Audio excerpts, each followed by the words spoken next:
আমাদের সমাজে অনেক মানুষকে দেখা যায় তারা দাঁড়িয়ে প্রস্রাব করে নাকি করে না? দাঁড়িয়ে প্রস্রাব করা সওয়াবের কাজ নাকি গুনার কাজ? আপনারা সবাই বিশ্বাস করেন? আপনারা অবশ্যই কোনো না কোনো ওলামাই কেরাম থেকে শুনেছেন। এখানে অনেক মানুষ আছে কোরআন হাদিস এখনো পর্যন্ত উল্টায়া এই হাদিসটুকু পড়েননি, এই কথাটুকু পড়েননি যে দাঁড়িয়ে প্রস্রাব করলে গুনাহ, এটা নিষেধ। অনেকে পড়েন নাই, জানেন না, কিন্তু আপনারা যে বললেন এখন যে এটা গুনাহ, কিভাবে বললেন? নিশ্চয় কোনো ওলামাই কেরামের কাছে শুনছেন, জুমার মসজিদে খতিব সাহেবের কাছে শুনছেন অবশ্যই। এই যে রাসূল সাল্লাল্লাহু আলাইহি ওয়াসাল্লাম ১৫০০ বছর আগে দাঁড়িয়ে প্রস্রাব না করার জন্য বলেছেন, কিন্তু আজ আধুনিক বিজ্ঞান কি বলছে? যে দাঁড়িয়ে প্রস্রাব করলে প্রস্রাবের যে একটা গতিবেগ, সেই গতিবেগটা কমে যায়। যেমন আপনি যখন দাঁড়িয়ে প্রস্রাব করবেন, আপনার উপর থেকে প্রস্রাবগুলো নিচের দিকে যে যাবে ওই অবস্থা থাকবে না। যখন আপনার ভিতরে যে প্রস্রাবগুলো মূত্রথলি থেকে বাইর হয়ে যাবে, নির্দিষ্ট জায়গায় যখন বাইর হইতে পারবে না, তখন সে প্রস্রাবগুলো আবার উপরের দিকে উঠবে। নির্দিষ্ট স্থান থেকে যখন বাইর হয়ে যায়, তখন সেগুলো বিষাক্ত হয়ে যায়। যখন ভিতরে উলট পালট করে, তখন রক্তচাপ শুরু হয়ে যায়, হৃৎপিণ্ডের ষড়যন্ত্র, যে ব্যথা বেদনা শুরু হয়ে যায়। এটা হচ্ছে আধুনিক বিজ্ঞানের কথা। দ্বিতীয় নাম্বার হচ্ছে মূত্রনালীর যে ক্ষতি হয়। ক্ষতি হয় কেমন? যখন আপনি দাঁড়িয়ে প্রস্রাব করবেন, দাঁড়িয়ে প্রস্রাব করার ক্ষেত্রে আপনার প্রস্রাবগুলো পরিপূর্ণ বাইর হবে না, কখনো বাইর হবে না। আপনি বসে প্রস্রাব করলে যেভাবে আপনার প্রস্রাবগুলো বাইর হবে, দাঁড়িয়ে প্রস্রাব করলে কখনো বাইর হবে না। এই যে প্রস্রাবগুলো আপনার মূত্রনালীতে থেকে গেল, এগুলা এরপরে ওইখানে জমে থাকার কারণে ভিতর ইনফেকশন শুরু হয়ে গেল আপনার মূত্রনালীতে।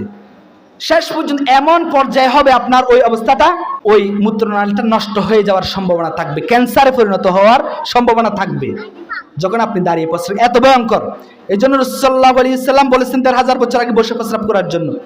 বর্তমান বিজ্ঞান বলতেছে বসে প্রস্রাব করার জন্য, কারণ একজন পুরুষের মূত্রনালী হচ্ছে আঁকাবাঁকা, একেবারে সোজা নয়।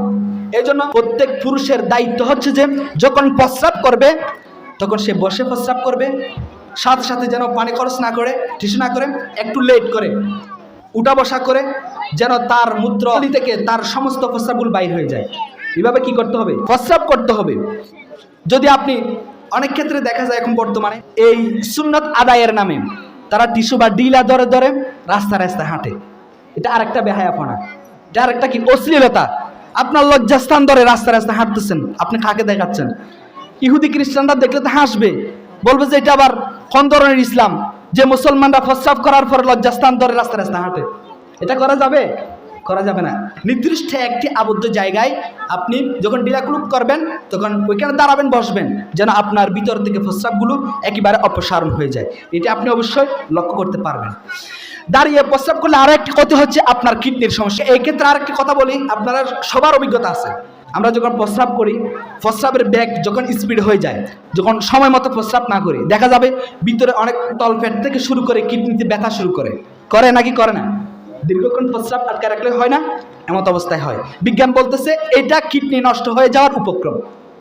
বিজ্ঞান বলতেছে ১৫০০ বছর পরে এসে, কিন্তু ১৪৫০ বছর আগে আল্লাহর নবী মুহাম্মদ রাসূলুল্লাহ সাল্লাল্লাহু আলাইহি ওয়াসাল্লাম তিরমিজি শরীফের ১২ নম্বর হাদিসে বলছেন যে মানুষ যেন দাঁড়িয়ে প্রস্রাব না করে। অনেকে অভিযোগ করেছে রাসূল সাল্লাল্লাহু আলাইহি ওয়াসাল্লাম তো দাঁড়িয়ে প্রস্রাব করেছে, এরকম একটা হাদিস আছে। তবে আয়েশা সিদ্দিকা রাদিয়াল্লাহু তাআলা আনহা বলতেছেন, মান হাদাসাকুম আন্না নবী সাল্লাল্লাহু আলাইহি ওয়াসাল্লাম, অনেকে বলে যে রাসূল সাল্লাল্লাহু আলাইহি ওয়াসাল্লাম কানা ইয়াবুলু কায়মান, দাঁড়িয়ে প্রস্রাব করেছে, ফালা তুসাদ্দিকুহু, অথচ এটি সম্পূর্ণ মিথ্যা। আয়েশা সিদ্দিকা রাদিয়াল্লাহু তাআলা আনহা বলতেছেন সম্পূর্ণ মিথ্যা। হযরত উমর রাদিয়াল্লাহু তাআলা আনহুর আরেকটা হাদিস ইবনে মাজাহ শরীফের ৩০৮ নম্বর হাদিস, তিনি বলতেছেন রাআনি নবী সাল্লাল্লাহু আলাইহি ওয়াসাল্লাম ওয়া আনা আবুলু কায়মান, আমি একদিন দাঁড়িয়ে প্রস্রাব করতেছিলাম, এমন অবস্থায় রাসূল সাল্লাল্লাহু আলাইহি ওয়াসাল্লাম আমাকে দেখছিলেন। ফাকালা ইয়া উমর, আমাকে ডাক দিলেন, হে উমর, লা তাবুল কায়মান, তুমি দাঁড়িয়ে প্রস্রাব করো না। হযরত রাসূল সাল্লাল্লাহু আলাইহি ওয়াসাল্লাম উমরকে ডাক দিলেন দাঁড়িয়ে প্রস্রাব না করার জন্য।